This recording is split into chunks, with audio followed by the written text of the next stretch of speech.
Au programme.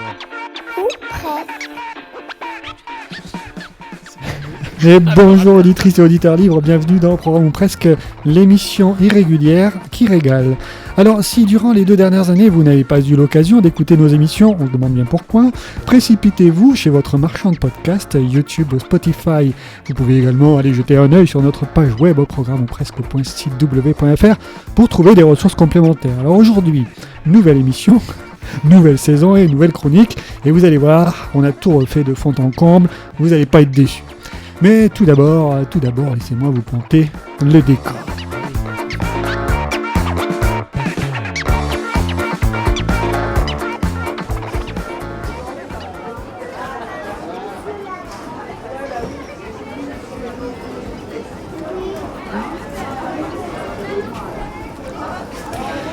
C'était une de ces soirées d'été où l'air manque dans Paris. La ville, chaude comme une étuve, paraissait suer dans la nuit étouffante. Les égouts soufflés par leurs bouches de granit, leurs haleines empestées. Et les cuisines souterraines jetaient à la rue, par leurs fenêtres basses, les miasmes infâmes des eaux de vaisselle et des vieilles sauces. Les concierges en manches de chemise, à cheval sur des chaises en paille, fumaient la pipe sous des portes cochères, et les passants allaient d'un pas accablé, le front nu, le chapeau à la main. Quand Georges Duroy parvint au boulevard, il s'arrêta encore, indécis sur ce qu'il allait faire. Il avait envie maintenant de gagner les Champs-Élysées et l'avenue du Bois de Boulogne pour trouver un peu d'air frais sous les arbres. Mais un désir aussi le travaillait, celui d'une rencontre amoureuse.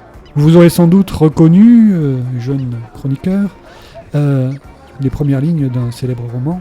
Oui. Lequel ? Oui. Alors... J'aurais une histoire à raconter, mais ça risque d'être long. D'accord. Mais, oui, je pense que je l'ai. Oui, c'est bien Bel Ami de Maupassant. Puisqu'aujourd'hui, nous allons évoquer, comme vous le savez, un nouveau thème, la ville. Et pour cela, qui de mieux que nos intermittents du podcast préférés pour flâner dans ce thème ? J'ai nommé donc Nicolas, Sarah, Marjorie et Pascal. Et bonjour. Et Bonjour. pour une fois n'est pas coutume, faisons un petit sommaire. Tiens, monsieur Nicolas, je ne vais pas vous voyer, parce qu'on se connaît quand même suffisamment bien. Surtout vu Quelle- sa tenue. Oui, on ne va pas dire dans quelle tenue il s'est présenté. Non. Vous aurez Pas peut-être des présenté. images sur les réseaux sociaux. De quoi allez-vous nous parler dans cette émission ? Écoutez, cette année, nouvelle saison, donc nouvelle chronique. J'en dis pas plus.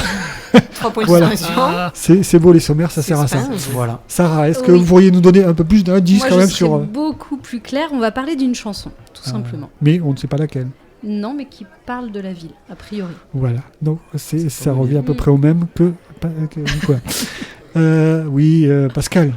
Eh bien Alors, écoutez, moi dans j'aurais un Brouillon de petit peu culture. de musique, alors c'est toujours brouillant, vous le savez, un petit peu de musique, un petit peu de ville et un petit peu de Venise. Ah, ben évidemment, on peut on pas l'attendait. prendre Comme une par chose hasard. sans- Encore une On fois. se refait pas, désolé. Oui. Et au sommaire également, il y aura un petit Kesapop. C'est Mais une Kesako. nouveauté. C'est une Kesapop. C'est Ok. une petite nouveauté de la saison 2. Mais pour commencer, évidemment, nous commencerons toujours par notre chère Marjorie, qui va vous présenter le thème sous toutes ses coutures et dans tous les sens. Donc bonsoir à vous les fifous. Alors contrairement à ce qu'a annoncé Monsieur Dubus, de mon côté je ne changerai absolument rien à ma chronique Minute Papillon. Raison number 1, ma chronique partant déjà dans tous les sens comme un papillon, inutile d'essayer d'y donner un autre sens. Raison number 2, j'ai la flemme. Alors attention, je vais m'essayer moi aussi au jeu de Planton le décor. Alors on va faire un peu une poupée russe, une mise en abîme, un décor dans le décor. Oui, on a les moyens. Plantons le décor, commune de Lège-Cap-Ferré. Lorsque j'ai écrit ma chronique, d'accord ? Commune de Lège-Cap-Ferré, mais camping Les Embruns, village de Claouet, sur la terrasse du mobil-home M9 face au mobil-home M13, sur lequel depuis 2 jours, j'ai la furieuse envie d'ajouter un O devant le M. Vous avez la ref ? Ouais, c'est bien, ok. Petite brise divine, Ouais, c'est ça. que Marseille. Petite brise divine, but. presque froid, alors que 28 départements sont placés en alerte vigilance orange canicule et qu'un SMS de la Madre tôt ce matin m'annonçait déjà un 27 degrés en terres ariégeoises. Chaud. Quelle vénarde je suis. Très très chaud. Et en plus, pas un moustique ici, quelle double vénarde je suis. Heureusement que sur BFM, ils viennent d'annoncer la rentrée de ces feignasses d'enseignants, enfin des enseignants tout court, dans 10 jours, ouf, enfin une ombre au tableau. Pléonasme. Bon, ce soir, du coup, C'est pas le c'est 20 août, J-3. Voilà. Donc, je ouais. voudrais commencer ma chronique, les gars, attention, par un blind test, mais pas celui de Wish. Hein. N'oubliez Allez. pas, Ah ouais. je suis au Cap Ferré, donc là, on y est. Donc, je vais vous présenter un petit blind test. Pensez et réfléchir au cours de cette insomnie d'une longue mais fraîche nuit d'été. C'est parti, Manu. Là, c'est mon petit DJ, attention. parti, hein. oui. C'est parti. Alors, Manu ne va pas jouer parce qu'il a déjà Allez. les titres sous les Il yeux. va mixer. Je joue pas. C'est parti. Extrait number 1. Ça fait référence à des villes, bien sûr, pardon. Waterloo. Très bien. Un point pour Sarah. C'est reparti. Non, mais là, Ah, mais ça a commencé là. Ah ouais, j'ai Oh, aimé. Les gars, on joue là. Je suis éteint, là. Oh, on joue. Bravo. Non, mais il n'y a pas un temps. Alors, c'est quoi, j'ai hein. pas compris. Pour Nico, je refais la consigne, pardon. Il n'y a pas de buzzer, il n'y a pas. Ah non, Nico, il n'y a pas de buzz, tu fais des petits bruits. Hein, Ok. des petits bruits, tu Bon. tapes peut pas faire trop sur la poète, table. poète, Pas sur la poète, table. tu Ouais, tapes bon. pas sur la table. C'est vrai. Donc Ok. tous les extraits comporteront forcément des noms de villes. Allez, je suis J'avoue, parti. pour préparer ma chronique, j'avais un peu tapé ville, chanson. Ah donc, Ah, Tu voilà. m'étonnes. donc là, un point pour Sarah. Tout s'explique. Quand même. Un point pour Sarah. C'est Attention. reparti. San Francisco. Oh Deux là là points là pour là Sarah. là, Tout avec point. tous nos oui. accords, désolée. quoi. Bon, je vais aller faire un tour. Manu, Je vais toi prendre c'est peu un peu de ta famille, non? Le forestier. Le forestier, du Oh, bus. c'est Oh, drôle. c'est facile. Oui, tout ça parce que. Si vous non, avez ça, non. ils ont peut-être raté les Voilà, autres chroniques. c'est- Référence c'est- à une chronique Ouais. précédente sur la forêt. On Troisième continue. chanson. Là, si tu le trouves, Sarah, tu es magique. Là, c'est plus difficile, je vous le dis. J'ai peur Vraiment, que là. Pascal triche, je vais cacher mes notes. Non, je triche pas. Mais j'ai du mal à. C'est pas Versailles. Hein. C'est Barbie. Barbie, Une pas- ville C'est pas le nom d'une ville. Non, mais c'est pas une Barbie ville. à- Barbie, c'est Par une ville. Barbès, tu veux dire. Bah, ouais. C'est pas une ville non plus. On n'a pas plus long. Ah, on Les n'a 10 pas plus secondes long. ne suffisent plus. Bon. Ah, le budget Ah, bah là, est illimité là. Donc hein. bon, YouTube va nous ouais, censurer, excusez-nous, donc, On va se faire censurer par la SACEM. Hein. Donc c'était Freddie Mercury et Montserrat Caballé, c'était Barcelone. Ah, Ouais, voilà. ok. Voilà. Mais il faut connaître. hein. Ah ouais, il aurait fallu un peu plus quand même. Là. Alors la quatrième est beaucoup plus simple. Oui, Ah. ça va être même assez rapide. Soyez vifs. Hein. Bien sûr, ce n'est pas Barbara Göttingen. Ouh, Sarah. le bois de Vincennes. Vous êtes 3-0. magnifique, hein. 3-0. Bien joli tout Ouais, de c'est facile. même. Très belle Et le chanson, dernier par contre. Allez, le troisième, le quatrième, Non, cinquième. cinquième. Il est déjà perdu. Sixième, peu importe, hein. Ah, il est perdu. Si tu n'existais pas. On dirait. C'est pas une ville. Casablanca, tout ça, ça fait. Pas ça? Ah ouais, mais ouais, Attention. d'accord. Mais Grande- après, sinon, ça parle. Hein. Grande, blonde, italienne. Dali. Ah, non. Oui, Dalida. Oui, Dalida. Et quelle ville a-t-elle chanté? Et oui. Elle en a chanté beaucoup, mais elle a chanté Naples, Non. un hommage à C'est Jacques plus Brel. Au nord, plus au nord. Elle a chanté Bruxelles. Bruxelles. Ouais, Bruxelles, tout à fait. Ouais, Elle a chanté Il y avait OK. Angèle, Bruxelles, je t'aime aussi. Ouais, mais d'ailleurs, à ce c'est sujet, pas Wish. c'est bien, tu me fais des Ah, transitions. ouais, voilà. J'allais vous dire justement que Bruxelles fait partie des villes les plus chantées au monde. Donc, qui l'a chanté encore, Ona?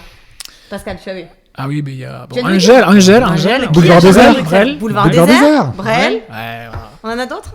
Nico, tu peux te réveiller. Hein. Bah, écoutez, moi je Dick prends Hanegar. plaisir à vous écouter, Mais là-bas, c'est vraiment. Et Dick Hanegar. Oui. Non Ah, si, Dick elle Hanegar. Bien Donc joué. bon, Pas loin, après. il habite pas loin, ouais. Dick Hanegar. Nico, c'est bon, tu veux rentrer dans Non, le mais game. moi je me régale à vous écouter. Vous êtes beaux, vous Ça êtes se voit. bronzés. Bon, n'ayez pas peur, Cocorico, Paris est C'est quand magnifique. même dans le top 3 des villes Ouais. les plus chantées, parce que la Ah. ville la plus chantée, c'est New York. Eh oui. Oui. Voilà. Ah. Par contre, Manu, personne n'a chanté les Pujols. Tu veux qu'on s'y colle pour une prochaine Non, mais chronique je crois que Non personne ne connaît, aucun chanteur ne Mais connaît. on les pourrait Pujols. donner les Mais Pujols justement. voilà, Donc, une la prochaine visibilité fois, on quand peut même. faire une chanson Voilà. sur les Pujols. Bon, trêve de plaisanterie. Là, c'est du grand n'importe quoi. Nous partons avec l'étymologie. Alors, au niveau du grand n'importe quoi, on y est en plein.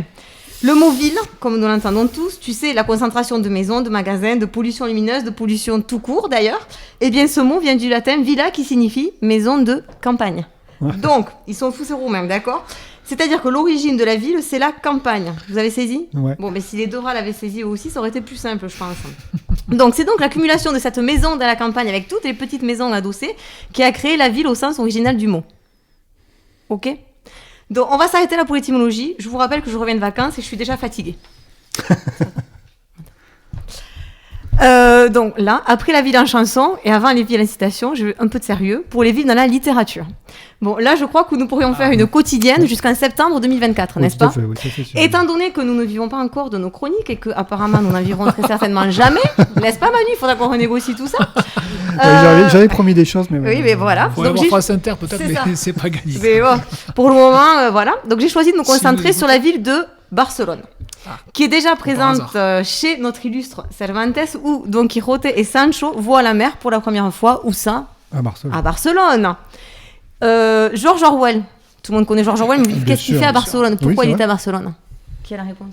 George Orwell, Pourquoi c'est- George Orwell a écrit son hommage à la Catalogne? Eh bien, quand il a participé à la guerre Mais d'Espagne. merci, Mais oui. il était brigadiste 1936, international. vrai, exactement. c'est vrai. Oui. Donc lui aussi a fait quand même un hommage à Catalogne, en particulier à Barcelone. Il a même un nom une place à son nom au centre de Barcelone. Mais moi, la Barcelone littéraire qui m'intéresse plus que les autres, c'est celle décrite, parfois imaginée et très souvent anachronique, de Carlos Ruiz Zafón, décédé en 2020, et qui a laissé ses fans, dont moi, à court de nouvelles. Enfin, je voulais dire au sens littéraire du terme, hein, bien sûr, au niveau des nouvelles. Donc, connaissez-vous l'auteur déjà, Nico? Est-ce que tu connais l'auteur? Oui, Oui. mais je vais pas le dire. D'accord. Tu le gardes pour Je toi. laisse donc. un peu le suspense pour les En auditeurs. clair, c'est un grand auteur donc barcelonais qui a écrit L'ombre du vin, Le jeu de l'ange, Oui, Le bien prisonnier sûr. du ciel, Le labyrinthe des esprits, Marina. Oui. Je vous l'ai fait en français tout ça hein, pour faire bref. Il vaut mieux.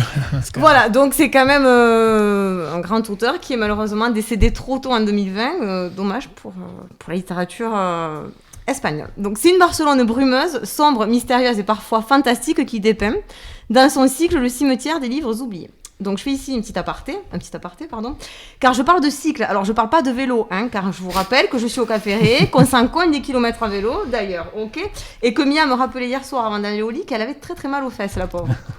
Donc on referme la parenthèse. Revenons avec Carlos, qui a vécu une grande partie de sa vie aux States. C'est peut-être la raison pour laquelle, je pense qu'il a très chaud, Nico. C'est Carlos Ruiz Zafón. Ah, c'est ta chronique. C'est Carlos Ruiz Zafón, il fait un effet, il est comme ça. Donc il a vécu une partie de sa vie aux Moi, y a States, pas de raison vidéo. pour laquelle je pense il raconte tant sa ville natale, qu'il regrette. Donc je vais vous faire une petite lecture. Donc normalement c'est pas moi qui fais ça, Sarah le fait beaucoup mieux, d'accord? Mais je vais essayer de m'y coller, de faire ça pas trop mal. Donc le début de son livre L'ombre du vent, qui est le début de son cycle Le cimetière des livres oubliés, pour vous donner ou pas envie de le lire. Alors, je situe un petit peu. Daniel et son papa sont à Barcelone. Le papa tient une librairie et là, il emmène Dani déambuler dans Barcelone. Je commence ma lecture. J'ouvre les guillemets. Quand nous avions passé le porche, les rues sommeillaient encore dans la brume et la rosée nocturne. Les réverbères des Ramblas dessinaient en tremblotant une avenue noyée de buée, le temps que la ville s'éveille et quitte son masque d'aquarelle. En arrivant dans la rue Arco del Teatro, nous nous aventurâmes dans la direction du Raval, sous l'arcade qui précédait une voûte de brouillard bleu. Je suivis mon père sur ce chemin étroit, plus cicatrice que rue, jusqu'à ce que le rayonnement des Ramblas disparaisse derrière nous.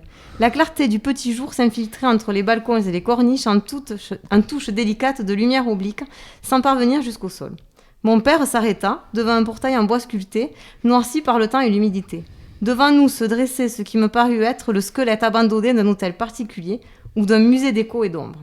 Daniel, ce que tu vas voir aujourd'hui, tu ne dois en parler à personne, pas même à ton ami Thomas, à personne.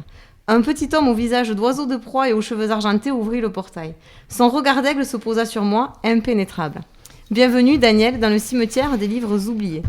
Ce lieu est un mystère, Daniel, un sanctuaire. Chaque livre, chaque volume que tu vois a une âme. L'âme de celui qui l'a écrit et l'âme de ceux qui l'ont lu, ont vécu et rêvé avec lui. La coutume veut que la personne qui vient ici pour la première fois choisisse un livre, celui qu'elle préfère, et l'adopte pour faire en sorte qu'il ne disparaisse jamais, qu'il reste toujours vivant. C'est un serment très important pour la vie. Aujourd'hui, c'est ton tour. Et peut-être à votre tour, chers camarades chroniqueurs, de vous procurer le bouquin. J'ai aucune part dans la maison J'ai déjà lu, d'édition. moi. Hein. Voilà. Donc là, nous allons... Ma dernière rubrique, hein, là c'était le petit ton sérieux, nous passons à ma rubrique citation. Et pour une fois, pas besoin de roulement de tambour, parce que chaque fois, ça saoule Manu qu'on tape comme ça sur la table. Elle le refait. Elle Voilà. le refait, évidemment D'accord. qu'elle le refait. Pas de top 3 de citations, mais plutôt, attention, des devinettes de citations. C'est du sérieux. Je m'inspire ici des études terminologiques et linguistiques de M. Henry Van Hoof, et non Van de Hoof, en hommage à la météo du jour. Dans cet article, Henry Van Hoof traite de l'utilisation figurée des toponymes et anthroponymes dans les langues françaises, anglaises et allemandes. Je vous rassure, nous allons nous en tenir à la langue française, car je sens déjà que c'est pas gagné, un peu comme les athlètes français aux mondiaux d'athlétisme. Oh là là. C'est clair. Un exemple d'ailleurs, si je vous parle d'une course à pied de 42,195 km, je fais référence à la ville de Marathon. Marathon, bravo. Là, vous êtes Facile. fort. Bon, maintenant, on va corser un petit peu les choses. Attention, c'est Ouais, chaud. sportif. N'oubliez pas que Sarah vous a humilié sur le blind test musical. Essayez Moi, de vous j'ai- rattraper. on rattrape, Je ouais, saurais vous le attends. rappeler. On essaie. Donc, si on fait référence à l'abondance, c'est... L'accord Accord. de l'abondance. Alors, n'oubliez pas, les gars, que c'est avec un nom Ah, de mince, ville à ouais. l'intérieur. On a fait Paris. Là, on avait dit, voilà, l'abondance. marathon. Donc là, ça serait quoi? L'abondance. Une ville. Et ça rime avec abondance. Une ville dans Byzance. l'expression... Ben oui. Ah Ah oui, oui. Voilà. Byzance. Constantinople. Bien, Manu. Pour parler de quelque chose qui ne s'est pas fait en un laps de temps, avec un nom de ville là aussi, dans l'expression, Ah bah oui, Rome, Rome. c'est C'est pas fait en un jour. un c'est jour. plutôt Paris. Ah bon? Oui, c'est Paris, mais bon, c'est pas... Ah bon? Non, C'est plutôt- Paris. Ah non, Ah c'était ouais? Rome. Je vous jure, allez voir Van Hoof. Oui, mais Van Hoof est Ouais, peut-être... mais nous, on le connaît pas. nous. Peut-être Ouais. qu'il aime pas Paris. expressions Peut-être et- qu'il aime pas C'est Rome. juste un Il chercheur, joue, quel poste il joue? Oui. Van On va Hoof vérifier, on va vérifier. Van Il joue Hoof, un il est, milieu ouais, de terrain je- ou quoi? ouais, il est milieu de terrain. Ah, ouais, ouais. Donc, pour Ouais, faire pas référence aux suites fâcheuses d'une affaire, l'expression dit « gare à la queue des ». Et là, attention, je veux pas un nom de ville, je veux un nom d'un peuple. Oui, à la Il y queue. en a que des... Oui, j'ai fait des recherches quand même, d'accord? Oui, mais on n'en doute Gare pas. à la queue des... Des papous, à la queue des papous. En C'est fait, pour c'est pour désigner faire quoi? référence aux suites fâcheuses d'une affaire. Que des. Il y en a que des- C'est un peuple. Oui, c'est un peuple. C'est un peuple... Yaya, c'est ancien. un peuple. Ancien. Je fais pas bien l'imitation quand je fais mon petit accent. Yaya, allemand, Teuton. Yaya, c'est allemand. Ah. Il faut faire gaffe. Germain. Gare à la queue des Allemands. Ah, ouais. oui, Ça veut dire d'accord. faites attention aux suites fâcheuses que va avoir cette affaire. D'accord. Oui, C'est oui, Van oui. Hoof, ça aussi? C'est Van Hoof. Ah, oui, non. Van Hoof. Je vais aller chercher là. Bon, et à y être, j'enchaîne avec le Je crois dictionnaire que, ouais. érotique moderne de Ah. 1864. Ah, là, Nico Là. est à fond, hein. Pascal, petit œil pétillant là. je vois. Non, Nico, te cache pas, c'est toi qui as le pétillant. Ouais, mais il m'a regardé en même temps, tu vois. Je savais que tu allais rebondir, c'est pour ça. Donc vas-y, allez, enchaîne. Alors, vous allez voir, Allez, attention. allez. Là, c'était des coquins. Une expression pour parler des seins flasques. On disait à l'époque poitrine à la mode de. C'est un peu la même ville À que la les mode de tripes. Caen. Oui, il est fort. Tu vois, je te l'avais dit. Eh, l'ai cassé un le peu de rôti, Caen. lui. Ah bah ouais. Ouais. Je veux dire. Je suis au courant de ça. tout. Bah non, parce que c'est. Tu l'as vu? Non, pas du Ah. tout. Je sais pas. C'est l'expression. Trip à la mode 2, à la mode De Caen. de Oui, oui, oui. à la mode de chez nous, à la mode de Caen. Mais tu me rassures, Pascal, parce que je me sentais obligée autrement de le situer géographiquement. Je suis pas très bonne en Caen, géographie. Je me suis Normandie. dit- Oui, j'aurais dit Oui, Normandie, mais oui, après, quand je me même, serais arrêtée là. Débarquement, merde. Il y a aussi les tripes Oh hein, là. à la mode de Caen, mais Ah bon. oui, voilà. c'est ça. Donc Ouais. référence, certainement, à la trip. C'est ça, donc Bon, on a pris. Ça me rappelle un sketch de qui Boss. De Boss. Mais bon, D'accord. ça, vas-y. Ouais, quand. C'est peut-être pas le moment. Bon, les loulous, je sens que Extraordinaire. là, ça repart dans tous les sens. Extraordinaire. Ça part dans tous les sens. Je vois l'œil pétillant de Nico qui m'inquiète un petit peu. Non, Donc, mais la au chronique du début, papillon va s'arrêter là. Je vous rappelle que nous sommes fin août. Gardons notre énergie pour la pré-rentrée qui arrive très bientôt. Aïe. Je vous embrasse tous, mais pas à la mode de Luis Rubiales, d'accord?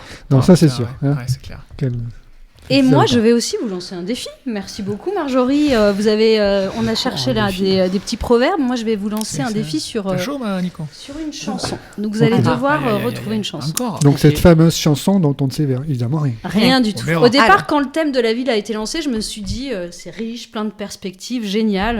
La ville traverse toutes nos disciplines.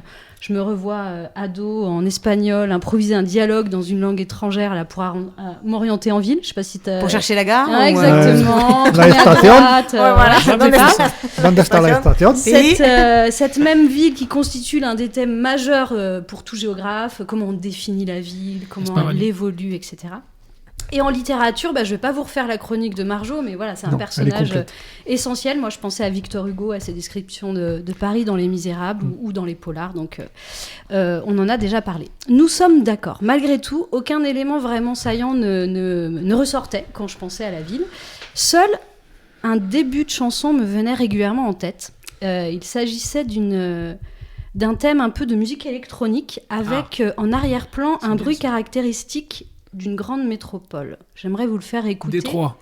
Et vous allez me dire si vous reconnaissez. C'est pas Daft Punk. Ah, c'est Détroit, Attendez. sûr, c'est la Elle musique a pas électro. lancé le truc, Détroit. les gars, alors, Ah, mais on est chaud là, on est chaud. Là, Ah, je c'est sais que- Detroit. C'est que ça peut plus répondre alors. Ah oui, pardon.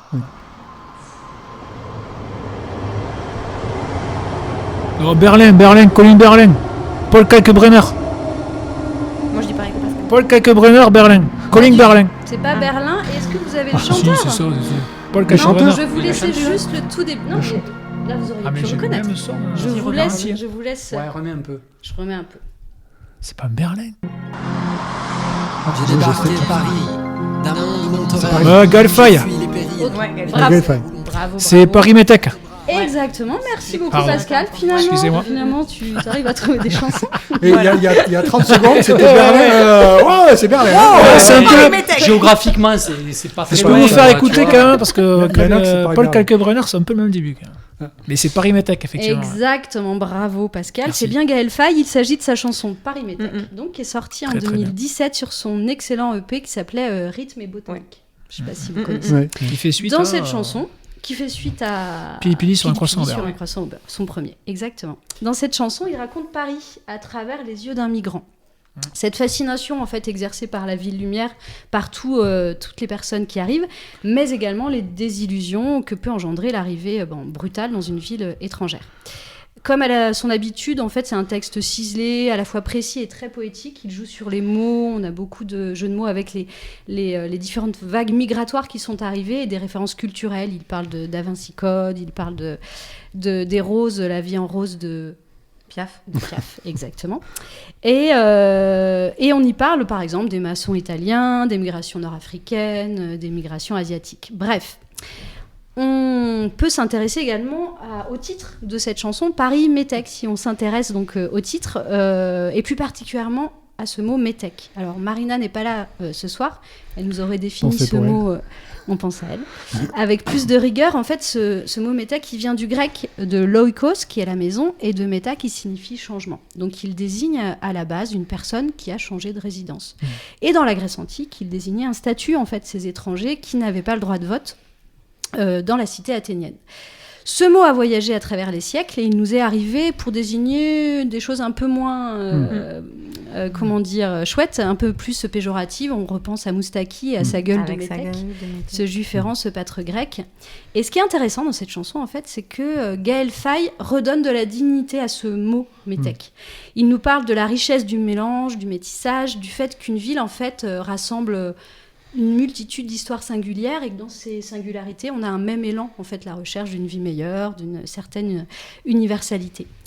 Et ce qui est intéressant aussi, c'est qu'il insiste sur le fait qu'un même espace, cet espace urbain, puisse être vécu de manière très différente, et là je le cite, que l'on vive dans un squat, un bidonville ou dans les beaux quartiers. Si ça vous intéresse, par rapport à cette chanson, il existe une version piano-voix qui est magnifique. Elle a été enregistrée en 2015 dans le cadre d'un projet du Forum des images, et où des artistes étaient invités en fait à jouer des musiques originales, dont Gaël Faye, sur des images glanées dans le Paris des années 20 jusqu'à nos jours. Et c'est très beau. Vous avez les Fatal Picard qui nous parlent du canal Saint-Martin, par exemple. On les mettra sur le site. Ouais. On mettra les liens. En tout cas, après avoir écouté ce morceau, pour moi, il me reste quelques notes de piano que je trouve magnifiques. Elles sont jouées par le complice de Gaël Faye, qui est aussi d'ailleurs le complice de Ben Mazué. Il s'appelle Guillaume Poncelet. Et je vous laisse savourer ces petites notes.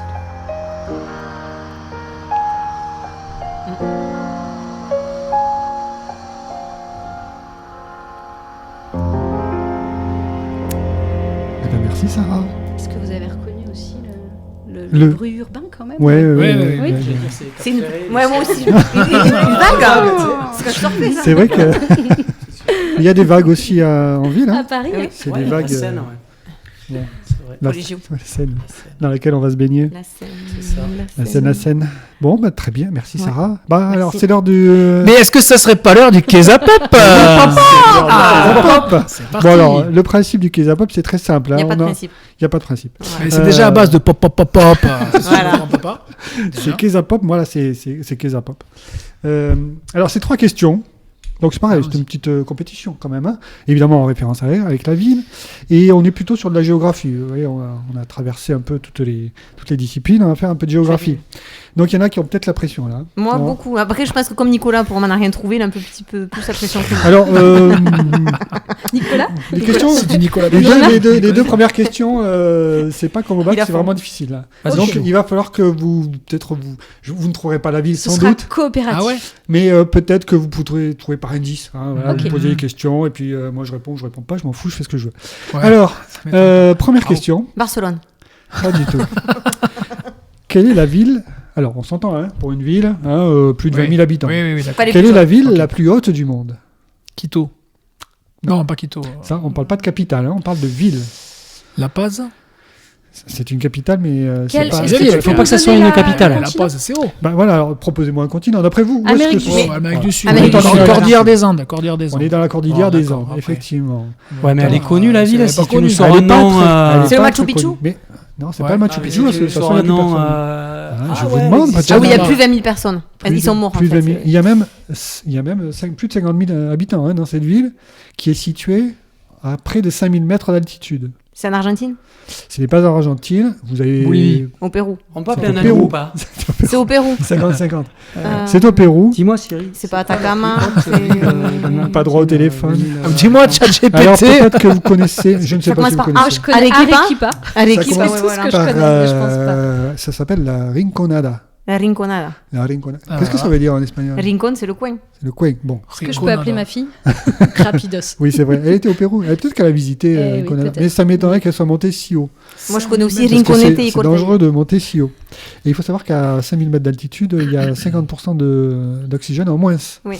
Et donc, il y a 50 000 habitants, plus de 50 000 habitants qui habitent dans Dans cette cette ville. ville péruvienne. Et Ouais. pourquoi habitent-ils là? C'est parce qu'il y a une mine d'or. Ah, et voilà. Oui. Et que cette ville a été construite, mais c'est Oui, mais non. une ville bidonville, hein, Une ville d'accord. sans c'est quoi le nom? sans Rinconada. infrastructure. Rinconada. La Rinconada. Bien sûr, Ah, je Tu pense croyais qu'on allait trouver Rinconada? Ouais, Je ne sais Rinconada. pas, les géographes parfois ils connaissent la Rinconada. La deuxième, ce sera Oh, mais peut-être S'il y avait des plus profs simple. d'histoire-géographie, Ça se saurait.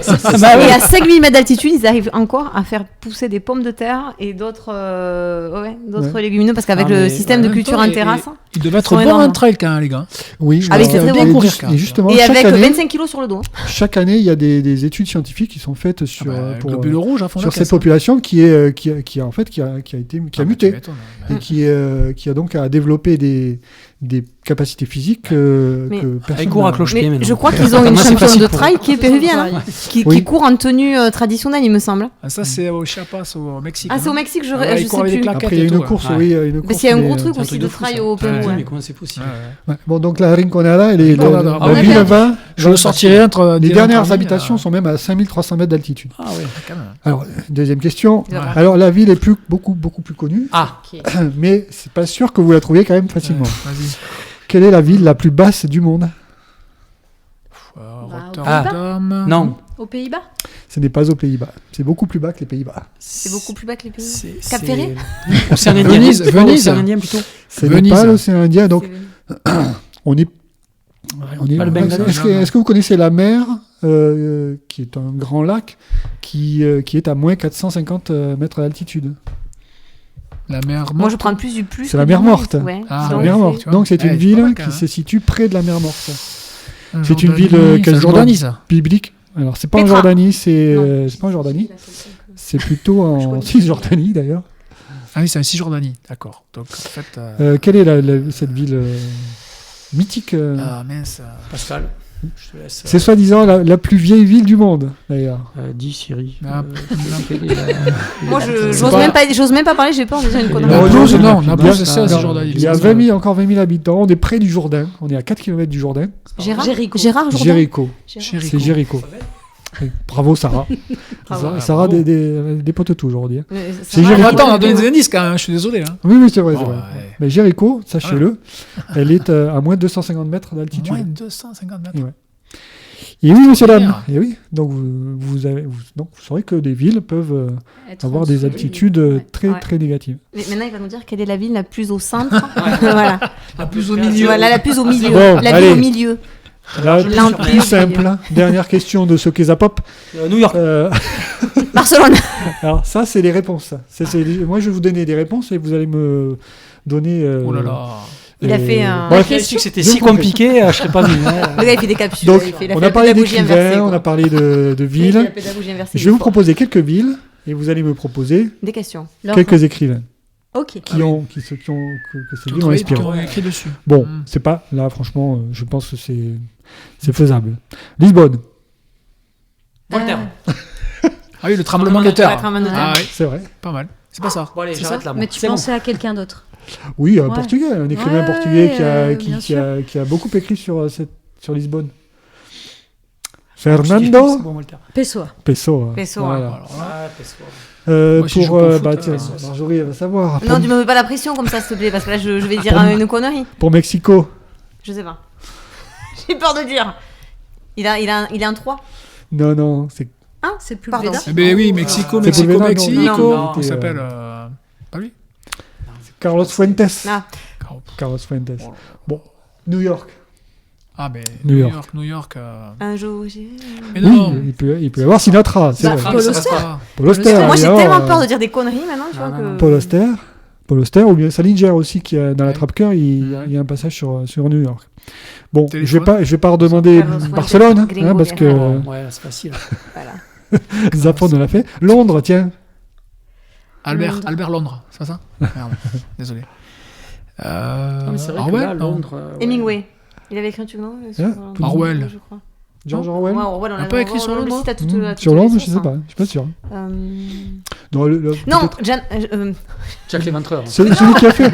Virginia Woolf. Elle en Virginia a- Woolf. Oui. Est-ce qu'elle a fait sur Londres? Oui, elle parle pas que des phares, elle parle aussi de Virginia vrai, Woolf. Agatha de Christie, Londres. peut-être non, Après, moi, je pense aussi à Charles Dickens qui a fait plein de nouvelles sur.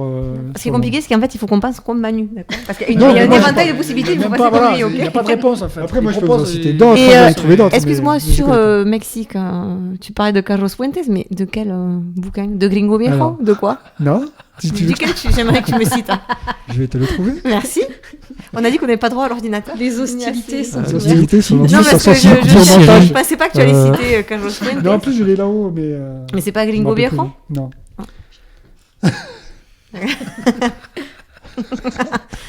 Vas-y, Nico, vas-y. On coupera. Nous avons un problème technique. Bien. Alors, après ce qu'ils pop, ah oui. Si, peut-être Marseille. Bon, ça vous. Soprano. Soprano. Bah, Ayam, Manchette, Ouais, non Jules, Manchette, il a pas fait des polars. Jean-Patrick Peut-être. Manchette. Alice Zénith. Ah non, Jean-Claude Iso. Jean-Claude Iso, ouais. Nicolas, tu es Ah, un petit Jean-Paul peu loin Iso, de ton micro. On entend Pour pas. moi, la trilogie. Si mais Nico à 12 mètres, on attend. La trilogie, ouais. Et Bon. Venise alors, donc Venise Ah bah Qui a écrit Venise, sur hein. Venise, Bah, je sais pas. Mais Est-ce je que crois tu as des écrivains sur. Oui, il y en a plein. Mais Hemingway est allé à Venise. Est-ce qu'il a écrit Chaque- sur Venise? Alors, est-ce qu'il a écrit Est-ce sur qu'il y a Venise? une Je sais histoire pas. En qui tout s'est cas, il y a un bar là-bas où il était très très souvent. Ouais. Oui. Donc j'ai oublié le nom. Mais il était Il est très effectivement. souvent à- dans des bars, hein, Hemingway. Oui, c'est Il y ça. a plein de Ouais. villes où il est passé qui portent Et, son nom, je crois. alors, après, des écrivains, il y en a pas mal. Hein. Ouais. Dans Maupassant, Bon. il y en a plein. Ouais, mais- Paul Morand aussi. Et si on faisait Toulouse? J'improvise Ah, là. Toulouse, vas-y, Toulouse. Bah, Minier. Ouais. Non Oui, Bernard Ouais, Minier. il est Qui n'est souvent- pas originaire de Toulouse, qui est originaire de Montrégeau à l'origine. Ouais, je pense Et que pas c'est Bernard Minet, hein, je rappelle. C'est pas Bioman. hein. Tout Il à y en a fait. d'autres. Il y a Pascal Dessay aussi à Toulouse. Hein, dans le polar. Et encore, il y en a pas mal. Il y a aussi Benoît Séverac, qui est un auteur là, qui commence à monter un peu que j'aime bien. en puissance. Notamment, il parle pas mal du quartier des Isards. Alors, je crois que c'était... j'ai oublié le nom du polar, mais c'est vraiment pas mal aussi. Donc, il y a ces auteurs de polar de Toulouse, comme Séverac ou Dessin, qui décrivent la ville. On peut même se balader, aller voir les rues dans lesquelles qu'ils décrivent. C'est assez intéressant. Et en parlant de Paris, en parlant de polar, il y a Fred Vargas quand même. Ah oui, c'est Oui, vrai. ah c'est oui, vrai, oui, c'est vrai, tout à c'est fait, vrai, oui. tout à fait. Avec, Bon, c'est infini. Voilà, on va s'arrêter là. Voilà. On pourrait Paris, décliner Paris, pendant Paris, des c'est heures. ça Parce que Paris. j'étais là sans être là. Oui. Parce qu'il y a Zola aussi. Justement, ça Oui. fait une bonne ah oui, transition. le ventre. Ah, il se Ah. trouve, oui, il se trouve C'est des vrai, transitions. c'est il vrai. faut. Bah justement, puisque tu évoques Zola, Nicolas, D'ailleurs, cache Donc- ton ventre un peu, Nicolas. fais-nous donc découvrir cette nouvelle chronique dans cette nouvelle saison. Eh bien oui les amis, nouvelle saison, nouvelle chronique. Mais avant de nous la présenter, il faut que je vous raconte sa genèse. D'accord. Imaginez, Raconte-nous. Nous imaginons. mois de mai, dans une salle de classe, Il fait chaud, une trentaine d'élèves, très chaud. les yeux pétillants. Si, ça peut arriver. Avec une soif de connaissance Waouh. incommensurable. Soif digne de Manu à l'arrivée du Trail du Mont-Calme.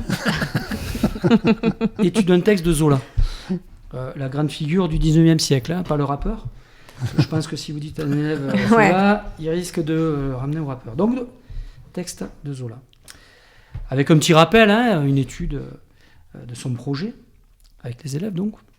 Je ferai Zola, hein, voir ce groupe, les Rougon-Macquart, à l'œuvre, comme acteur d'une époque historique, celle du Second Empire, du coup d'État à la trahison de Sedan.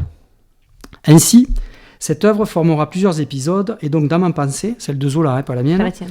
l'histoire naturelle et sociale d'une famille sous le Second Empire. Et là, dans la classe, main levée d'une élève. Waouh. Toujours l'œil pétillant, toujours la soif Les deux incommensurable. yeux On va rester sur un, c'est déjà pas mal. Hein. Toujours cette soif, hein, digne de Manu. Alors, vous avez un nouvel appel. digne de Manu à l'arrivée du Montcalm, hein, je l'ai déjà faite, donc je la refais quand même. Qui me Et dit, C'est un peu Nico, tu n'avais redondant. pas soif toi d'ailleurs aussi au qui me Montcalm dit, pas du tout. Il était pas bien, quand Facile, même. facile j'ai été. Me perturbez pas parce que c'est C'est assez quand difficile. Manu t'attendait, je pense, au ravito. Non, pas du tout.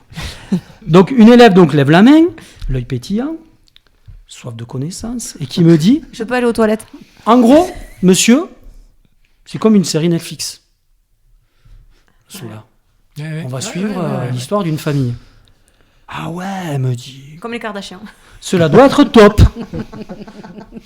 Ça doit être top. Et combien il y a d'épisodes? Elle me demande. Et de saison. C'est ça. Alors je lui réponds, mais il y a 20 épisodes. Et là, elle me regarde et puis elle me dit, 20 épisodes, donc 20 livres. Pétillant, ouais. Et toujours pétillant, et elle me regarde encore à nouveau. Nouvelle question. Je me dis, ça y est, on va aller au bout. On y est. Et vous les avez tous lus, monsieur Brunel? Et là, silence dans la salle. Tous les regards. Et là, tous les regards. Là, Ça, c'est Avec pas les que deux l'œil, yeux. là. les regards tournés vers leur professeur. Ils attendent une réponse. Le savoir dans la classe, il est là. Mais la réponse que je peux vous donner, c'est que je suis devant vous, là, aujourd'hui. Hein, et pour vous présenter ma nouvelle chronique. Et cette nouvelle chronique, ça sera vue par Zola. Je m'explique. Ah, je comprends mieux. En effet, Oui. depuis cette question de cet élève qui m'a profondément, j'allais dire, bouleversé, je me suis lancé un défi. Je me suis Il sort lancé son un sac. défi. Il sort son Oh là sac. là. Là, il sort son sac. Il sort tout. Il sort Tous les des livres de livres. Zola. Il les a tous. Il les a tous lus. C'est Mois de mai. extraordinaire. Mois de mai. 20 épisodes, j'en suis au Cinquième. 7e. Ah oui. Respect, hein. Moi, j'en compte 5, là, Nico, sur la table. Non. 1, 2, 3, 4, 5, 6. Ah. Je suis en train de lire le 7e. Et D'accord. comme vous le savez tous, le 7e des Rougon-Macquart est... C'est le nouveau pop-up, là, hein, le machin. Ah, fais-moi les malins, là. C'est quoi le 7e Les épisode? apopes. C'est l'assaut... Les solitudes. Ok, très bien. L'assommoir. L'assommeur. Bon, L'assommoir, c'est oui. C'est pas Allez grave. dire la saucisse. Tu coupes bizarrement le mot. Saucisse. L'assommoir. Association. Donc, je reprends. Solitude. Enfin, depuis cette Gervaise. question, je me suis lancé un défi, lire ces 20 romans. Parce que c'est vrai qu'on en a lu quelques-uns, C'est ça. mais lire les 20, non. Donc, au-delà de faire part de mes sensations à la lecture des 6 premiers, j'essaierai dans la mesure du possible de relier le thème proposé par notre maître à tous. Manu? Joli peignoir, hein, Manu, d'ailleurs. Oui, nous sommes dans le peignoir. L'idée, ça sera de relier le thème, donc ici la ville, au roman de Zola. Et Donc quoi pour faire l'instant, j'en ai lu 6. Je n'ai pas encore terminé le 7e. Hein. Le ventre de Paris. Donc l'idée, ça On va avait être... dit de ne pas faire de bruit avec les feuilles. Oui, voilà, mais bon, tant pis, c'est pas grave. Hein. On est entre nous, c'est pas un problème. Donc l'idée, ça va être voilà, de relier en fait la ville aux différents ouvrages que j'aurais lus. Et ce que je peux dire dès à présent, c'est que la ville, elle est omniprésente dans les 6 premiers en fait romans de Zola. Et même, je dirais que c'est un personnage à part entière. Par exemple, la ville de Paris, on en a parlé. Hein, je ne reviens pas sur vos petits quiz, chansons, tout ça, où j'étais très performant d'ailleurs. Elle est notamment présente dans La Curée. Hein. Alors pour mon élève, je lui dirais c'est l'épisode 2. Voilà, hein. Il y a le 1 et puis il y a le 2, voilà, dans l'ordre. Hein. Où Zola en fait se désole, en gros, pour résumer, des percées haussmanniennes et des tractations en fait immobilières qui en découlent. Ou encore, on pourrait voir dans Le ventre de Paris, hein, c'est dans le titre, et là ça serait dans le numéro 3, où l'écrivain nous décrit une partie de la ville, notamment les halles, symbole de l'opulence de la bourgeoisie. Mais c'est d'une autre ville que je vais vous parler, et qui est peut-être moins connue en fait dans l'œuvre de Zola, et qui pourtant moi m'a profondément marqué à la lecture de ces 6 ouvrages, et qu'on le retrouve dans le premier roman, La fortune des Rougon, mais aussi dans un des autres qui est La conquête de Plassans, que vous avez ici. Et donc c'est cette ville de Plassans en fait que je voudrais vous présenter. Ouais. Plassans. Plassans, C'est bon. ouais. Je suis bon. Très très bien. Où en fait on va essayer de voir comment a germé, là je cite, hein, c'est pas moi qui ai trouvé ça, mais je cite, ou comment a germé les membres corrompus d'une famille maudite, celle des Rougon-Macquart. Donc cette ville est décrite tout au long du roman. J'y reviendrai plus tard, car je souhaiterais commencer par le début du roman, ce qu'on appelle un L'incipit. l'incipit. Voilà. Celui-ci est intéressant à plusieurs titres, parce qu'il ouvre le roman en lui-même, c'est-à-dire la fortune des Rougon, mais il annonce aussi quelque part le projet de Zola. C'est-à-dire que ce qu'on a dans cet incipit, on va le retrouver tout au long en fait, des 20 romans, je pense.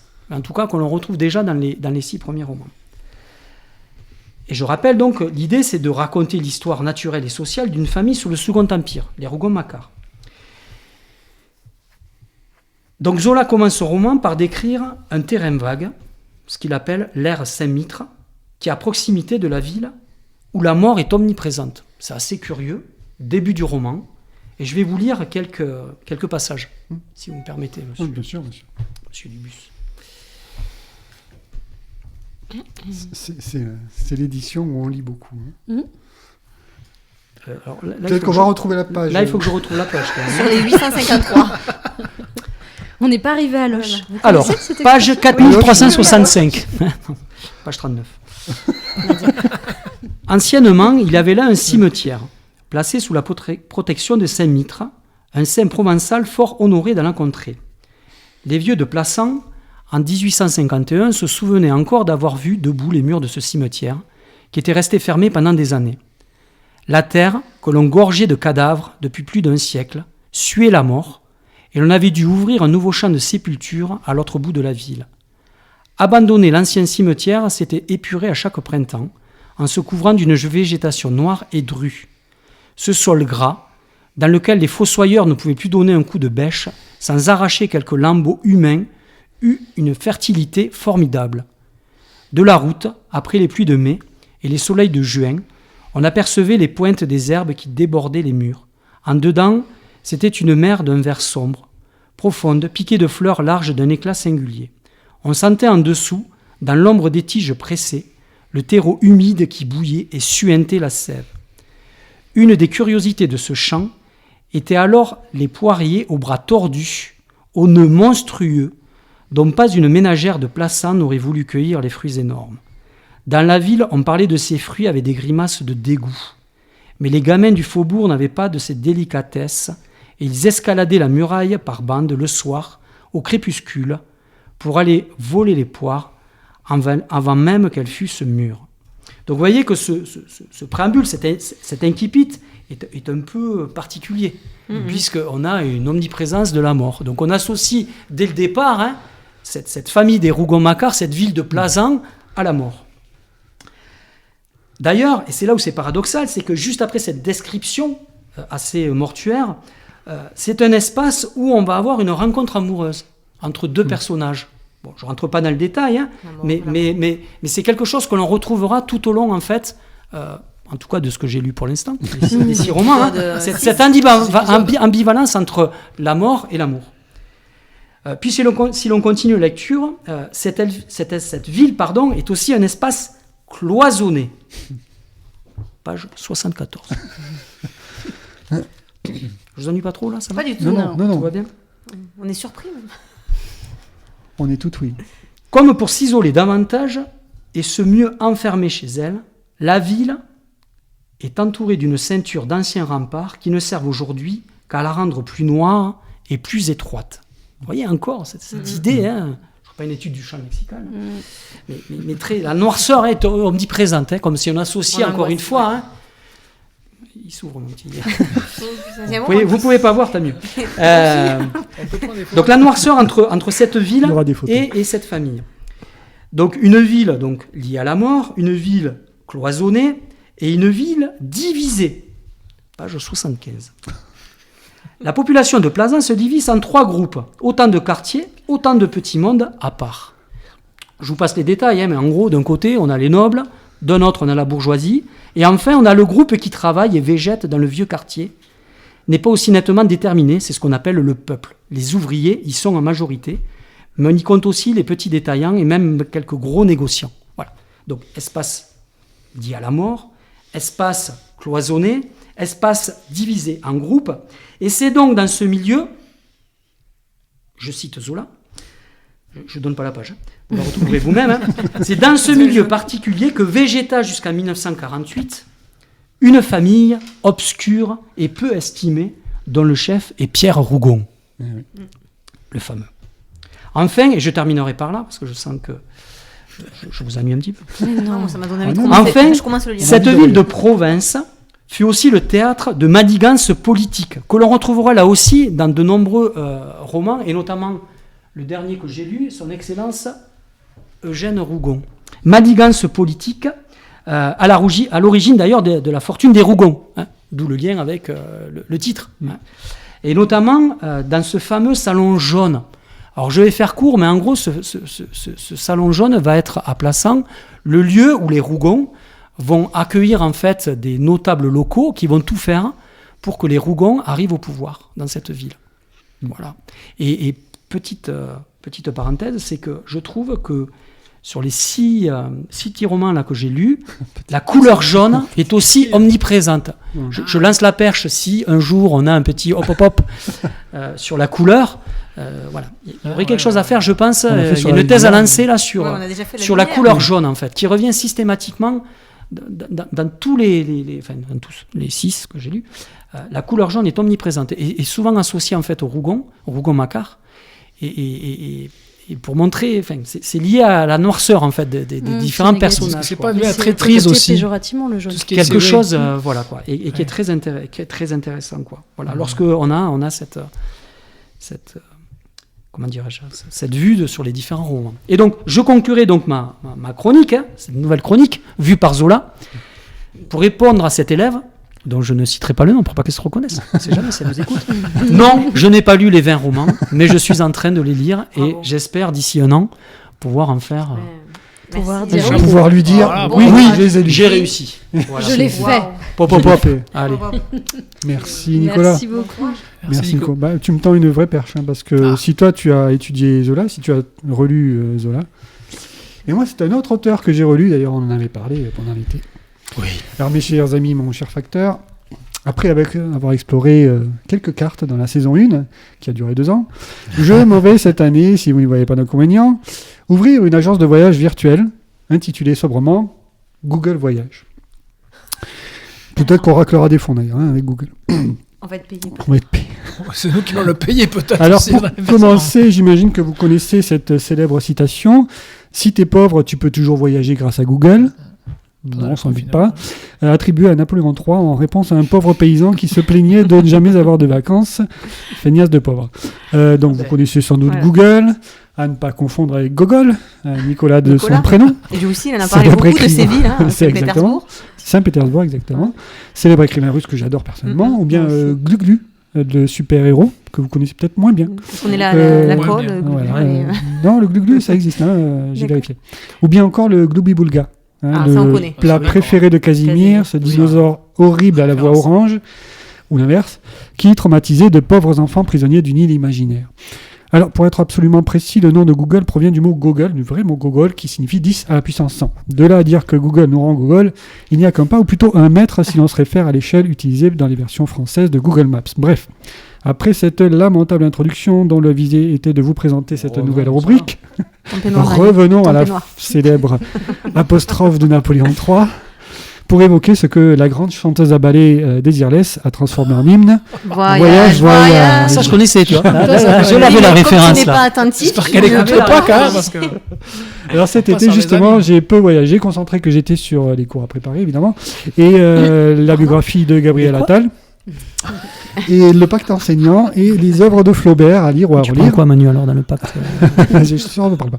En particulier, Madame Bovary et l'éducation sentimentale. Alors, j'aurais pu vous emmener en voyage virtuel à Rouen, où Emma retrouvait tous les jeudis le jeune et beau Léon en prenant la fameuse hirondelle, échappant ainsi au carcan de Yonville, le village où exerçait ce crétin de Charles, pour qui j'ai tout de même un tout petit peu de compassion quand on y pense.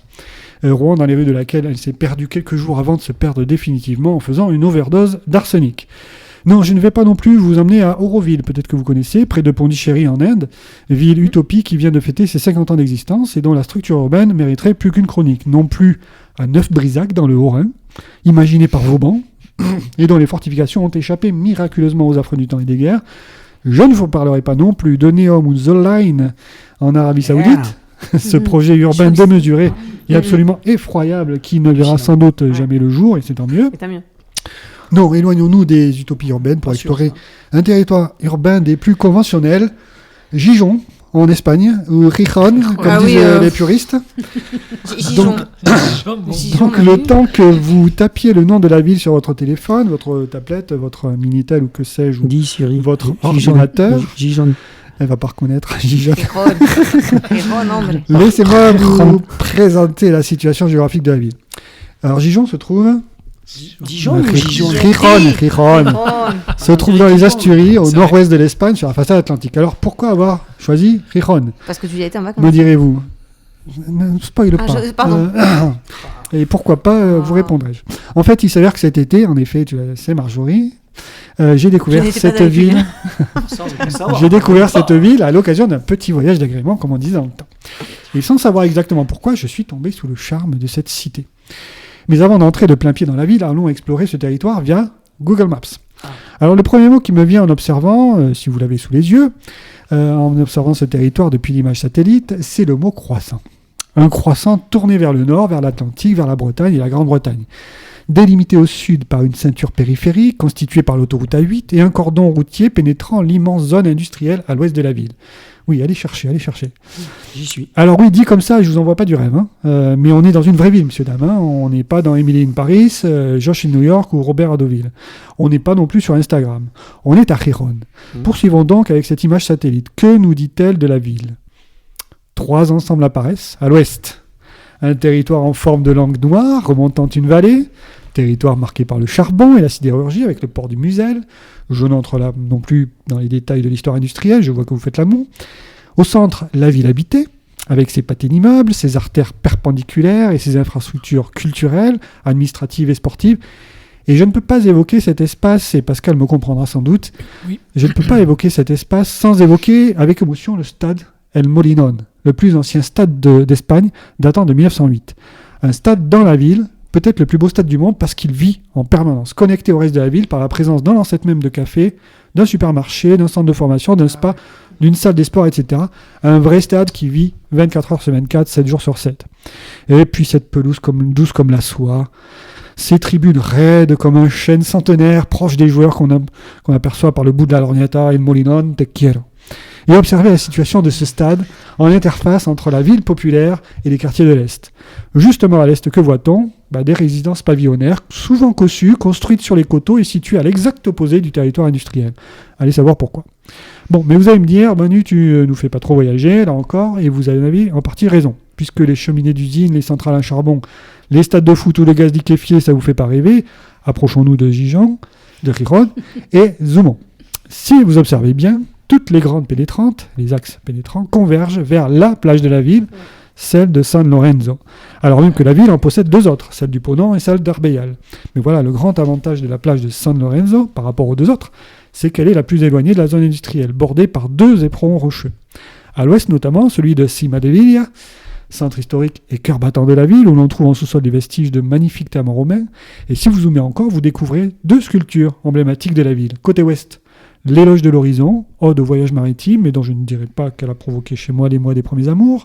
Et côté est, l'émouvante mer de l'émigrant, rappelant par là une partie de l'identité régionale. Bon, maintenant qu'on ne peut plus zoomer, comment qu'on fait pour aller dans la ville? On va utiliser Street View. Alors allons-y. Prenons le petit bonhomme orange, qui ressemble à Casimir, qu'on aurait lavé à 60 degrés, et let's go to Gijón. Placez votre petit Casimir délavé avenue du Portugal, autour du numéro 100, et garez-vous sur le parking gratuit à votre disposition. Bon, dans les faits, difficile de se rendre au cœur de la ville, autrement qu'à pied, pas de tramway, peu de place de parking et quelques bus. Remontons donc la large avenue du Portugal sur quelques centaines de mètres. Nous passons d'abord devant le palais de justice et des containers de différentes couleurs, ça sent le tri sélectif. Puis traversons une autre avenue tout aussi large, nous passons devant une pharmacie et notons un resserrement des habitations comme des axes. On double 2 petites vieilles qui papotent. Ah, c'est ça l'avantage de Google, de Street View, hein. On voit des gens. Toujours. Elles viennent de faire leurs courses chez Mercadona, qui est pas très loin. Il y a pas mal de vieux sur cette avenue. Les photos ont peut-être été prises le matin ou avant le Covid. Ah, un casino, une poissonnerie. Encore des containers. On peut presque sentir la morue et le blé à tous les stades de leur existence. Remontons encore. On arrive à la Casa del Café. Tiens, j'ai un petit creux. Je vois que les bocadillas sont à 2 € et que les gens trouvent le personnel globalement sympathique. C'est fou tout ce qu'on peut trouver sur Google. Et les zumos de naranja, excellent. Si je n'étais pas devant mon écran, j'entrerais bien. Traversons la Plaza Humedal et entrons dans un nouveau quartier de la ville. L'habitat y est encore plus dense. On doit certainement se rapprocher du centre. Tiens, me voilà dans une rue piétonne. Chose relativement rare dans les villes espagnoles de la façade atlantique. Je dois vraiment être très proche du centre. Ah, de la lingerie féminine. On peut se rapprocher sans être vu, c'est l'avantage. Ah, Marionneau. Ah, un Burger King. Ah, un vendeur de chaussettes. Tiens, des cornets de glace. Ça sent la plage. Ça y est, c'est sûr, je suis dans l'hypercentre. Youpi. Poussons enfin un peu plus loin jusqu'à la place del Marquès. Bon, c'est vrai que la photo fait pas olé olé, mais je vous assure, moi qui y suis allé cet été, c'est bondé d'Espagnols en fin d'après-midi. À la derecha, à l'izquierda, partout, des restaurants, des bars, de la musique, etc. Preuve qu'on est arrivé dans le centre du centre, on se retrouve face à un palais du XVe siècle qui constitue l'entrée de la vieille ville de Cima de Villar. Mais que vois-je ? L'océan, un port de plaisance, et là, je m'approche, mais quelle est donc cette forme étrange ? Je prends le passage clouté, je descends le trottoir et me retrouve nez à nez avec une construction fort curieuse, comme une sorte de sapin de Noël bâti à l'aide de milliers de bouteilles vides. Mais pourquoi cette installation-là ? Alors, une idée ? Pourquoi une statue avec des milliers de bouteilles vides ? C'est pour le recyclage. Hein. Oui, peut-être. Mais que serait le symbole de ces bouteilles vides ? L'arbre, c'est la vie. L'arbre, c'est la vie. C'était beau, non ? Qu'est-ce qu'on produit comme boisson ? Du cidre. Du cidre. Ce ne sont que des bouteilles de cidre. Cidre amer d'ailleurs. Eh oui. Très amer. Très amer. La cidrerie. Le cidre, c'est un symbole des Asturies, qui sont la région qui produit 80% du cidre espagnol. La consommation, et qui la consomme. D'ailleurs, ce que j'allais dire, la consommation par personne est même de 54 litres par an en moyenne. Quand même, ouais. Et donc, c'est devant cet arbre du cidre. Bretagne. Ouais. Pourtant, C'est pas le même. Hein. bon, Marina n'est Pas pas le même cidre. Non, c'est pas le même. Et c'est devant cet arbre du cidre que s'arrête mon voyage virtuel. Bon, en conclusion, que conclure de mon voyage virtuel ? Je ne sais pas si je vous aurais donné envie de visiter en vrai Gijón ou Gijón, mais à défaut, nous aurons quand même appris 2-3 trucs grâce à Google sur la ville, simplement en utilisant Maps à plusieurs échelles. Ou vous utilisez ce que vous voulez, hein. Moi je dis Maps, mais ça peut être n'importe quoi. Mais je sens bien que vous êtes dubitatif, je le vois à vos yeux. Hein. Non. Vous avez encore la moutarde à Gijón. Vous avez encore le charbon en tête. La fameuse Les cheminées d'usine, le poisson qui pue, et je vous comprends. Alors d'où vient que je suis tombé sous le charme de cette ville, me direz-vous ? C'est qu'à cette visite, il manque les parfums, il manque les bruits, la circulation, des ambulances, des Espagnols qui pètent les oreilles dans les cafés, il manque les embruns sur les mains, sur les joues, il manque le contact, surtout quand, comme moi, on a bien du mal à échanger avec eux, il manque cette recherche de l'un et de l'autre pour parvenir à se comprendre et à déchiffrer les énigmes urbaines qui jalonnent la ville. Parce qu'il manque que nous entrions dans une autre géographie, celle du territoire, de l'âme, ce n'est pas de moi. Hein. Alors, si vous voulez aller plus loin sur Gijón, sur Gijón, hein, il y a plein de sites qui évoquent cette ville très très peu touristique du point de vue des étrangers. Il n'y a pas un seul étranger, il n'y a que des Espagnols. Eh bien, je vous renverrai à un article de Soledad Alvarez, qui est professeur d'histoire à l'Université d'Oviedo, qui a fait un magnifique article autour de la reconstruction de Gijón par la sculpture. La sculpture comme élément de transformation de la ville. C'est dans un livre plus large sur la ville et le monde. Voilà. Bon, je ne sais pas si je vous ai donné envie d'aller à Gijón. Manu, j'ai vu, tu dois vraiment traîner avec une prof d'espagnol souvent parce que tu as fait des progrès. C'est vrai que j'ai pas tout ça compris à ce que tu dit. as dit. Quand tu as parlé d'izquierda, là, tout ça, là, quand t'as dit sumo de naranja, j'ai vu que... Ah ouais, là tu nous as perdu, là. J'avoue que l'accent, j'ai l'impression d'être avec un espagnol. Parce qu'en général, moi quand je parle à un étranger, ils me répondent en français. Non, c'était beau, Manu. Bon, Pascal. Eh oui. Attendez avec impatience. C'est à toi l'honneur de conclure notre 5e Non, mais émission. parce qu'on t'a mis de suite à Venise. Oui, forcément. Ah, Mais parce que j'en ai beaucoup parlé. Et alors, bonsoir à toutes et bonsoir à tous. Oui. Chapeau de roue. Et bienvenue dans Brouillon de Cultura. Ah, ça nous a manqué. L'émission brouillonne, mais toujours cultivée cultivée. ou presque. Alors, j'ai pas changé. Hein. Je vais faire pareil qu'avant. Ah, toi, t'es comme moi, quoi. C'est la saison 2. Je La fais flemme. comme Tout à Marjorie. Bonjour, voilà. Bon, le thème imposé, la ville. Pas facile quand même. Alors j'ai dû déambuler dans mes archives, me creuser les méninges pour entrer dans la ville, et en particulier celle de Vitry, la ville du 113. La ville du 113, les princes de la ville. Je vais vous faire écouter quand même un petit peu de... Si j'y arrive, si ça fonctionne. Sinon Manu, tu... Ouais. Eh ben non, c'est pas ça. C'est ceci. C'est bien brouillon, hein. On est bon. Ah oui. C'est pas Zola, ça, le rappeur?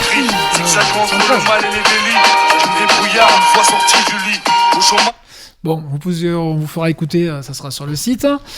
Il y a aussi d'autres chansons avec la ville, on en a vu quelques-unes, et puis il y en a une qui pourrait peut-être passer pour une chanson Wish, c'est celle de Gold, qui s'intitule Tu me reprends tes mots. Ville de Lumière. Et il a fallu que j'aille faire un petit tour sur l'Humanité, le magazine fondé par notre Jean Jaurès bien-aimé en 1905, qui est une personne en fait qui explique que Ville de Lumière, qui est écrit par Gold, dont le chanteur est Émile, voilà, et qui parle de Beyrouth. Donc cette chanson qui a été publiée en 1986 en octobre dans l'album qui s'appelle Kalikoba, c'est une chanson qui est dédiée à Beyrouth, qui est en fait à ce moment-là qui est complètement détruite par cette guerre qui dure depuis les années 70. Alors il y a une autre chanson que vous connaissez certainement pas qui s'appelle Foix. FOUX, donc la capitale de l'Ariège. Et c'est une... voilà, c'est dédicace à mes amis ariégeois et ariégeoises. C'est une chanson qui est disponible sur le site de Cercle Music, qui est réalisé par French79, que je vous laisse... bon, Manu, tu le feras et on mettra ça en lien. C'est une enfin, moi je trouve ça très bien, une chanson qui s'appelle Foi. Donc, bon, on en a plein, il y a Toulouse, mais celle-ci, c'est que la musique électronique et je trouve ça très très bien. Donc, on vous mettra ça en lien sur le site. Ma foi, alors. Comment on pourrait dire l'adjectif? C'est une chanson du coup. Fuxen. Très bien. Non, je voulais vous piéger, mais. Bravo. Alors, bon, et bim puisque écoutez, Pascal Louis, je suis chaud. Donc alors, tu pièges pas Pascal hip-hop, comme ça. Tout ça. Bon alors, petit quiz. Alors, c'est pas non plus vraiment un quiz, mais bon, on va jouer un petit peu. C'est presque cool. Allons-y. Alors, je vais vous donner des noms de villes et vous allez me dire à quoi ça correspond. Toulouse, la ville Rose. Alors, très bien. Alors, on enchaîne. Paris, ville Lumière. Très bien. Vous savez pourquoi? Alors, je pense que c'était par rapport à... Aux frères Lumière. Non. Au 17e ou 18e siècle, quand ils ont allumé, là. Oui. Parce que les lumières, c'est au gaz, pour les la sécurité. Exactement, donc c'est Louis XIV, en 1165, à la création du premier établissement de lanterne. Et ensuite, bon, toutes les lumières par rapport à la province, donc c'était très éclairé. Ensuite, Lyon, la ville... Si. Capitale des Gaules. Alors ça, c'était avant, le Lyon, ville, tu l'as dit, Marjorie, la ville Des frères Lumière. Des frères Lumière, des Lumières. Eh oui, des frères Lumière. Auguste et Louis qui vont déménager à Lyon, puisqu'il y a encore une place et des établissements Louis Lumière, etc. Avec plus de 170 de brevets. Donc tout ça, vous pourrez le trouver très facilement comme moi. Sur Internet, je fais que ça, moi. Je googleise à fond. Alors, j'en ai une dernière. Bordeaux, ville de... du vin. Non. Bordeaux. Ah non. Rouge. Non, c'est pas ça. Alors, c'est un rapport avec l'élection qu'il y a eu les derniers... Juppé C'est un verre maintenant. Oui, donc une ville Ça y est, c'est de... déclenché. Bah, écolo. Ville de Bobo. C'est pas moi qui le dis. Ouh, ça c'est un Toulousain qui dit ça. C'est un article dans le Sud-Ouest, il y en avait plein des au Sud-Ouest qui s'appelle « À Bordeaux, la boboisation est une réalité et cela se traduit aux élections ». Voilà. Bon, c'est un article du Sud-Ouest paru le 10 janvier 2002. Bon, voilà. Alors, 2002, oui. Oui, c'est récent. Et donc, bien entendu, Venise, la ville des... Gondoles. Gondole. Ouais. Ville de Non, Pascal. qu'on appelle ça? Des canaux. Des canaux. Eh bien non, c'est Des la ville des amoureux. Voilà, vous n'êtes pas trop... Ah oui, c'est vrai. Alors, Dans bien les gondoles, entendu. il y a des amoureux. Mais ouais, les canaux, t'as des Vous gondoles avez- et... Certes. Ils pinaillent. Mais- Ouais, tout alors- ça parce qu'il est spécialisé à Venise. Voilà, ouais, entre autres. Ouais. Et qu'il est de la amoureux. pêche Et qu'il est aussi, amoureux. et de la pêche. Il ne peut pas supporter. Alors, pourquoi Venise, ville des amoureux? Et vous avez très certainement vu ce cliché qu'on voit partout, le couple dans la gondole qui passe sous le pont des Pont des Soupirs. Soupir. Oui. Ouais, Mais voilà. pourquoi le pont des Soupirs? Je sais, parce Oui. qu'en fait, c'était des condamnés à mort et Ouais. c'était leur dernier Alors, souffle. c'est pas les condamnés à mort, ce sont Ouais, les bon, prisonniers une histoire de... qui C'était leur dernier passaient- souffle. Voilà. Nicolas a trouvé une réponse. Moi, qui je passaient c'est bien, du déjà. palais ducal. Pas mal. Bravo. Attends, oh. Il s'applaudit en plus. On me la fait pas, quoi. Oh. Eh, mais attends. Ils passaient donc du palais ducal. Ils n'étaient pas condamnés à mort, mais ils allaient dans la prison des plombs. Ah, mais qui bon, se situe de les l'autre plombs, côté. ça portait bien leur Ouais, nom. plombs, Pourquoi les pourquoi plombs prison des plombs, il faisait très chaud parce que le toit était en plomb et donc les températures. Et C'était leur dernier soupir. Donc Casanova en a parlé. Hein. Ouais, Alors, bien sûr. ce pont, il a été construit en 1601 et donc on l'a dit, il permettait de relier le Palais des Doges à la prison. Oui. Mais en fait, ce qui va se passer, c'est que les romantiques vont, eux, se rendre à Venise. Ah, les romantiques, j'ai oui, les oui, romantiques, j'ai Non, mal non, aimé, non, là, pardon. les Romantiques, romantiques. Alors vous, aujourd'hui, vous savez que Venise est une ville qui est victime du tourisme, voire même du surtourisme. surtourisme, ouais. Surtourisme, tourisme de masse, ça c'est important. Oui. Était autrefois, j'ai dû le dire dans certaines de mes chroniques, c'était une république. De 697 jusqu'à 1797, c'est une république qui va régner 1000 ans sur le commerce méditerranéen. Une république très spécifique parce qu'elle avait un système politique unique qui alliait à la fois la démocratie, l'oligarchie et l'aristocratie. Bon, si vous voulez des références, vous pourrez lire quelques articles que j'ai pu écrire, on vous donnera les... pour les personnes qui savent pas quoi faire. Si vous dormez mal la nuit, j'ai 2-3 références à vous Je donner. pense qu'une fois que Nico aura fini le cycle Zola, Voilà, tu saison peux Netflix, il pourra se remettre, ma thèse, je te fais lire ma thèse, quelques articles que j'ai pu produire il y a longtemps. Bon, bref. Il y a un petit moment. Alors, tout ça pour dire que, en fait, dans cette ville de Venise, cette république était de façon équilibrée et qu'il n'y avait aucun problème et montrait aux yeux du monde et aux yeux de l'Europe sa puissance, puisqu'elle régnait de façon économique sur tout le parcours méditerranéen. Et c'est une république stable, contrairement à d'autres, comme par exemple Florence ou Pise, qui ont été des républiques qui étaient... voilà, déjà la tour le montre. On a toujours une analyse géopolitique. Comment on arrive Comment on arrive à cette Venise des cités des amoureux? Alors en fait, à partir du XVIIIe siècle, il va y avoir un basculement. On va partir de cette ville qui est la fin de la République, puisque c'est 1797, et on est surtout dans une République un peu vieillissante, qui est un point obligé de ce qu'on appelle le Grand Tour. Alors, vous connaissez peut-être le Grand Tour ? Non. Ça vous dit quelque chose ? Alors, le Grand Tour, c'est le tour que faisaient les nobles européens, et en particulier les nobles anglais, dans plusieurs villes européennes pour parfaire leur éducation culturelle. Donc, ils allaient à Paris, Rome, Venise, Genève, des passages obligés. Et c'est en quelque sorte l'ancêtre du tourisme. Quand on parle du tourisme aujourd'hui, c'est le Grand Tour de l'époque, c'est ce qui a initié voilà. Et en 18e, c'est un véritable basculement parce que les nobles viennent à Venise pour voir à Venise. Bon, il y avait le théâtre, il y avait l'opéra, donc il y avait pas mal de choses qui se faisaient à Venise, et ils venaient de voir un peu tout ceci. Et c'est à ce moment-là, ce siècle charnière, où on va avoir le développement aussi de ce qu'on appelle des vedute.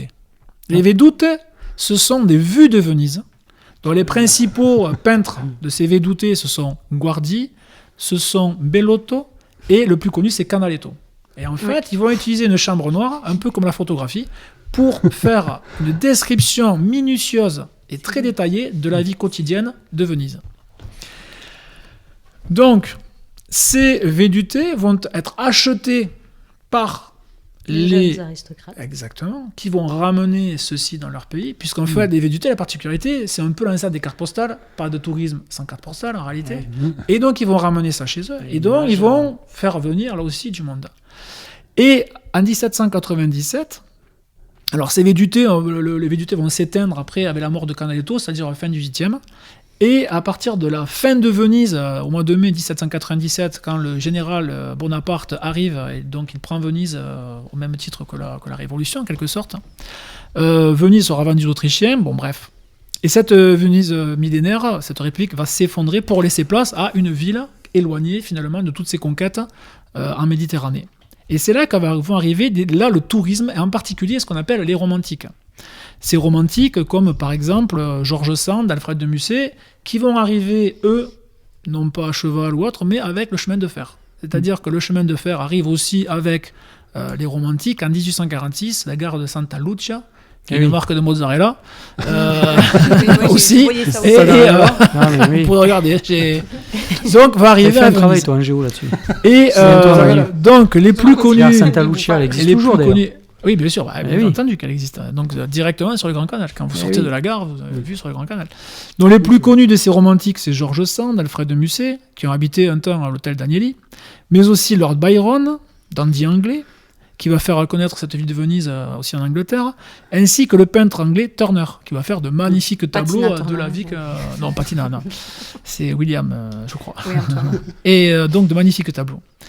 Alors, dans ce propos, si vous pouvez lire un livre qui a été écrit par une historienne, en fait, qui a tenu sa thèse à Toulouse, qui s'appelle Florence Brieux-Gallo. Ça s'appelle Venise, un refuge romantique. Donc on voit qu'effectivement la plupart des romantiques vont aller à Venise, qui est un peu dans cette décadence de Venise. On le voit aussi fin 18e. Alors moi j'ai travaillé là-dessus. Vous avez beaucoup d'auteurs qui travaillent aussi. qui ont dit que c'était décadent, qu'il y avait il y a Casanova, une espèce de libertinage qu'on peut voir à Venise et qui va se transformer petit à petit en cette ville des amoureux, pour en venir aujourd'hui à ce fameux pont des soupirs, qui est vraiment l'allégorie de cette Venise des amoureux. Alors on le trouve un peu partout. Et Venise, donc cette ville, est une ville, donc on parlait de surtourisme, elle accueille entre 25 et 30 millions de touristes par an. Je ne sais pas si vous vous rendez compte. Et puis on peut voir sur les murs de la ville, ça a fait un scandale. Il y a quand ils ont reconstruit le Grand Palais ou d'autres, ils ont mis des bâches sur lesquelles vous avez des publicités pour Bulgarie ou d'autres assez impressionnants. Donc ça pose pas mal de problèmes. Pardon ? C'est eux qui financent. Voilà, c'est ça. Oui, non, mais donc forcément, donc ça pose un problème. D'ailleurs, à Venise, il y a très peu de Vénitiens qui habitent. En fait, ils habitent tous parce que c'est très cher. Voilà, ils louent, c'est du Airbnb. Ça leur rapporte beaucoup d'argent. Et la plupart habitent sur Mestre, en fait, sur la terre ferme. Alors, donc aujourd'hui, effectivement, Venise, la ville des amoureux, les gondoles. Alors, bien entendu, les gondoliers vont vous faire visiter la maison de Casanova, de Morcouvrou. Bon, vous avez toute une panoplie. Vous pouvez même faire baisser les prix. Le mieux, c'est de prendre le traghetto, en fait, qui traverse le Grand Canal, et vous êtes debout pour ne pas casser la figure dans le Grand Canal. Et alors, pour conclure, effectivement, je me suis intéressé alors rapidement à une photo donc de ce pont des Soupirs de Venise, dans un article qui est paru le 15 novembre 2021, qui s'intitule « Venise réfléchit à limiter le tourisme de masse, quitte à devenir encore une ville musée ». Et pour illustrer, le pont des Soupirs avec deux amoureux dessous. Alors j'ai trouvé que c'était peut-être un peu à contre-emploi de photographier, alors qu'on va faire un article sur le surtourisme. On photographie dans le monde un pont des Soupirs avec vraiment le cliché, alors qu'il y a beaucoup plus de choses à voir à Venise. Donc voilà, le but c'était de montrer un peu cette pouvoir de mythe politique à Venise stable, jusqu'à la ville des amoureux, qui aujourd'hui est une ville surtouristique. Voilà. Mais très belle à voir, ceci dit. Toujours très belle. Et voilà. Ouais. Donc il n'y a pas vraiment de chute. Pascal, tu crois que comme tu nous parles souvent de Venise, on va pouvoir délocaliser une émission à Venise ? Tu as des bonnes adresses Voilà. Malheureusement, ça fait un petit mois que je ne suis pas allé. Je suis allé 3 fois. Déconstruire le stéréotype, déconstruire le cliché. Mais ça sera avec plaisir. Je pense que c'est ta mission. Nous, on va faire une chanson sur les Pujols et toi, tu vas nous trouver. On sera touriste. Oui, on sera touriste. Non, mais Pascal, tu n'es pas touriste, tu fais partie. Sinon, on y va, mais on ne rentre pas dans la ville. On reste juste. Il est guide. Je peux vous guider, oui. Bon, ok. Bon, mais merci Pascal. Tu as du boulot pour. J'étais pas brouillon là aujourd'hui. Non, c'était tout à fait. Peut-être au début un petit peu. Mais ouais, mais bon. Après, moi j'étais à Venise, j'y étais sur les gondoles. Ah bah ça va. Au niveau de la décadence, certains y étaient plus que d'autres, je pense. Oui, c'était un petit peu Stan, quoi. Vous dites ça parce qu'on est habillé d'une certaine façon. Voilà. Oui. Un peu, ouais. Je ne sais pas si on peut dire ça. Je ne sais pas si habillé, c'est l'adjectif qui convient. Chaudement habillé. Voilà, nous sommes arrivés au bout de cette émission. Nous allons donc quitter la ville pour retourner dans nos contrées périurbaines. Et n'hésitez pas à parler de nous si vous avez aimé et ne pas trop parler de nous si vous n'avez pas aimé, évidemment. On se retrouve bientôt pour une nouvelle émission et d'ici là, bon vent. Vent de ouf.